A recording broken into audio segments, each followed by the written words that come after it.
اور وہ وقت بھی یاد کرنے کے لائق ہے جب ابراہیم نے اپنے باپ آزر سے کہا تھا، تم کیا بتوں کو معبود بناتے ہو؟ میں دیکھتا ہوں کہ تم اور تمہاری قوم کھلی گمراہی میں ہو۔ اور ہم اس طرح ابراہیم کو آسمانوں اور زمین کے عجائبات دکھانے لگے تاکہ وہ خوب یقین کرنے والوں میں ہو جائیں۔ یعنی جب رات نے ان کو پردہ تاریکی سے ڈھانپ لیا تو آسمان میں ایک ستارہ نظر پڑا، کہنے لگے یہ میرا پروردگار ہے۔ جب وہ غائب ہو گیا تو کہنے لگے کہ مجھے غائب ہو جانے والے تو پسند نہیں۔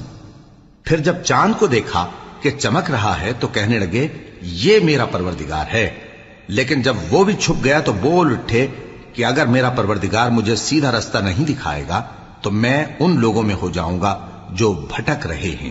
پھر جب سورج کو دیکھا کہ جگمگا رہا ہے تو کہنے لگے میرا پروردگار یہ ہے، یہ سب سے بڑا ہے۔